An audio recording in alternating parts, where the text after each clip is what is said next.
मित्रों, आज हम एक बड़े ही महत्वपूर्ण विषय और हमारा ये हमेशा से बड़ा ही पसंदीदा विषय रहा है, जिस पर मैं चर्चा करने जा रहा हूँ।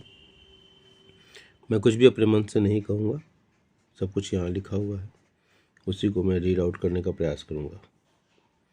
भारत के इतिहास को अगर हम ये देखें तो इसके इतिहास में बहुत सारे लोचे हैं। अगर हम लोचे बोलें तो बहुत सब समझ में नहीं आएगा, मतलब बहुत सारी कॉम्प्लेक्सिटीज़ हैं, इसके बहुत सारे आयाम हैं, या ऐसा ये कहें कि भारत के इतिहास ही नहीं, दुनिया के हर इतिहास में लोचे हैं, कॉम्प्लेक्सिटीज़ हैं। जहाँ कहीं भी इम्पेरियलिस्ट पावर्स ने अपना प्रवेश दिखाया है, वहाँ पर शासन किया है। इम्पेरियलिस्ट पावर वहाँ के इतिहास को बदलने की चेष्टा हमेशा से करता रहा है। वहाँ के नेटिव्स के जो फिलॉसफी है, जो जीवन दर्शन है, उसको चौपट करने का प्रयास करते रहे हैं। तो भारत के संदर्भ में अगर इस बात को कहा जाए तो इसमें कोई दो राय नहीं है। भारत के इतिहास के साथ भी इस तरह के बहुत सारे प्रयोग किए गए, जो प्रयोग वहाँ के जो नेटिव लोग हैं, जो मूल निवासी हैं। अब मूल निवासी से मेरा मतलब ये नहीं है कि जो आजकल मूल निवासी का जो कॉन्सेप्ट चल रहा है, जो अंग्रेज़ों की जो देन है, वो उन्होंने एक वर्ड पकड़ा, ट्राइबल्स को कभी देखे नहीं थे, वो आदिवासी कहे जाते थे, और आदिवासी से उन्होंने इस तरह का वर्ड को ग्लैमराइज किया। वो आदिवासी मतलब पुराने वासी, बाकी सब बाहर से आए हुए हैं। आर्यन थ्योरी को उसमें इंसर्ट किया गया, और आर्यन थ्योरी को इंसर्ट करने का पर्पस यही था कि भारत की प्यारे डलहौजी की जो नीति थी, डिवाइड एंड रूल की पॉलिसी को, उसको विस्तारित किया जाए और अंग्रेज़ों के रूल को, ब्रिटिश इम्पेरियलिस्ट रूल को जस्टिफाई किया जाए।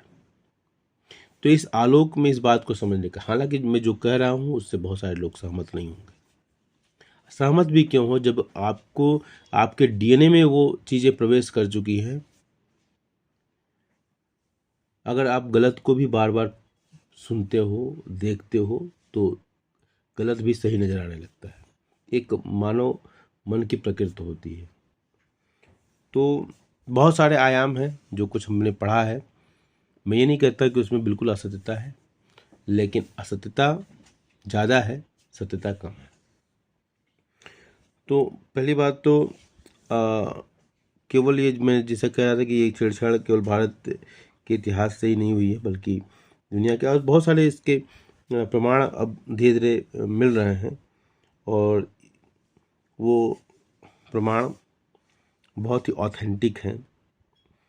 तो इतिहास कभी भी एक क्लोज चैप्टर नहीं हो सकता। जब कोई नई खुदाई होती है, नया एक्सकेवेशन होता है, तो नए तथ्य निकलते हैं।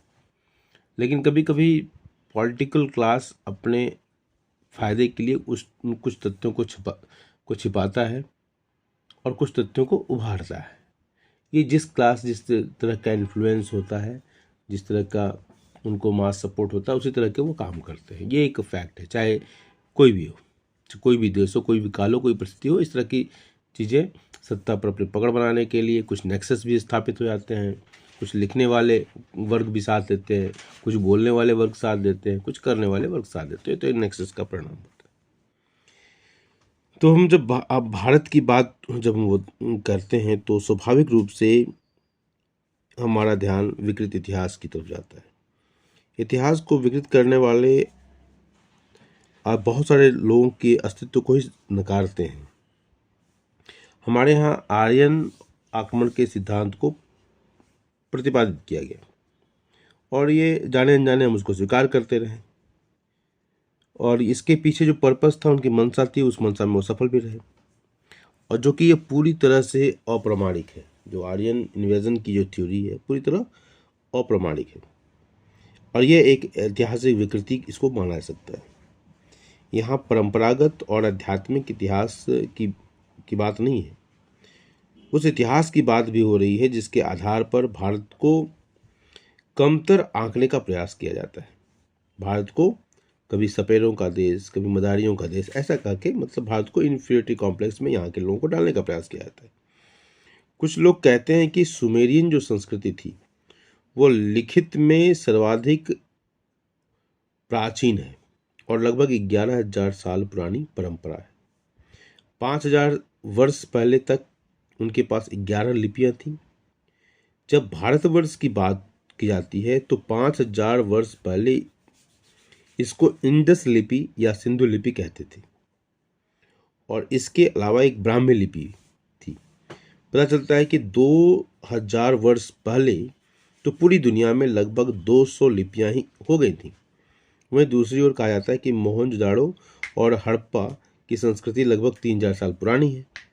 यह भी तथ्यों से परे है, जबकि राखी गढ़ी में हुई खुदाई से प्रमाण मिले हैं कि हमारी संस्कृति 10,000 वर्ष से भी अधिक पुरानी है। आर्य आक्रमण की बात करने वाले कहते हैं कि आर्य लगभग 3,800 वर्ष पहले भारत आए थे। यह प्रमाणों और तथ्यों से परे है। आज हमारी संस्कृति के जो साक्ष्य मिले हैं वे हमें 13,000 साल पीछे लेकर जाते हैं। मेसोपोटामिया के लगभग 400 स्थानों पर खुदाई की गई है। इन सबका कुल क्षेत्रफल 300 से 400 वर्ग किलोमीटर बनता है। वह सिंधु घाटी सभ्यता के 1400 स्थान पर खुदाई हुई है। वहीं सिंधु घाटी सभ्यता के 1400 स्थानों पर खुदाई हुई है। इनमें से 925 क्षेत्र भारत के में और लगभग 475 क्षेत्र पाकिस्तान में। इसका कुल क्षेत्रफल लगभग 10 लाख वर्ग किलोमीटर है। अब समझने वाली बात है कि जो लोग 300 वर्ग किलोमीटर के क्षेत्र में रहते थे वे 10 लाख वर्ग किलोमीटर के क्षेत्र में कैसे फैल सकते। इसी से आर्य सिद्धांत की हवा निकल जाती। इसको समझने के लिए हमारे पुराण इतिहास बहुत बड़े प्रमाण है।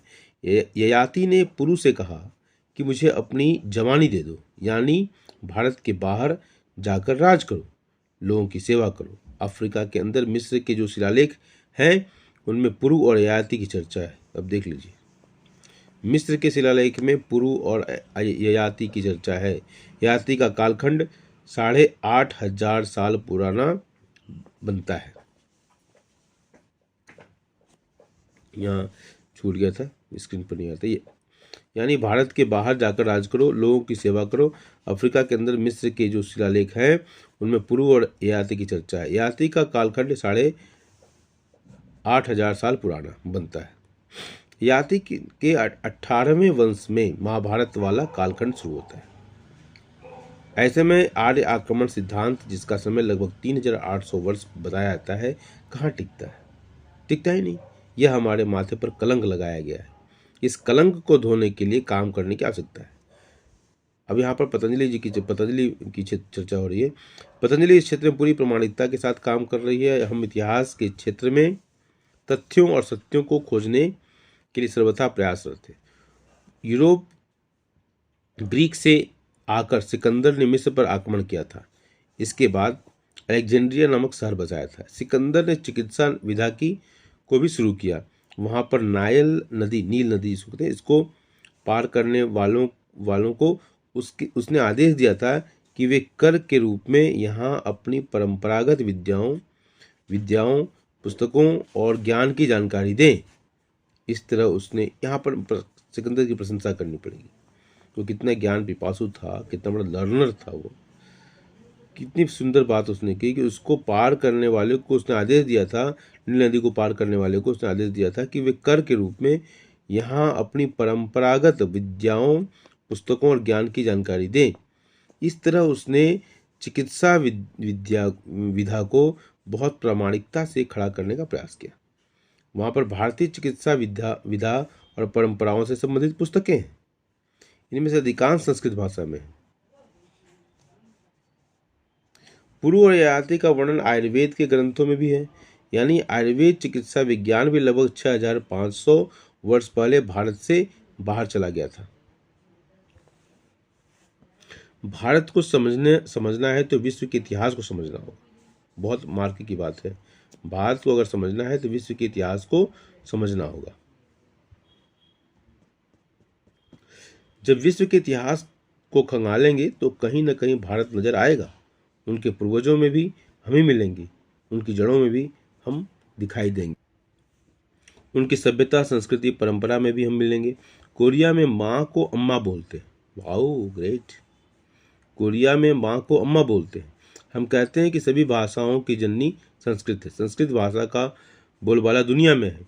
2000 साल पहले तक पूरी दुनिया में 200 लिपियां प्रचलन में थी। लेकिन हमारे हिस्से में सिर्फ सिंधु लिपि को डाला गया।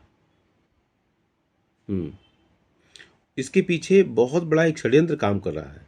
हमारे वेद आदि जो शास्त्र हैं वे वस्तुतः वैदिक भाषा है। वैदिक भाषा का परिष्कृत रूप ही संस्कृत है। दुनिया में कमजोरों की कोई सहायता नहीं करता। सत्य के लिए भी सामर्थ्य चाहिए।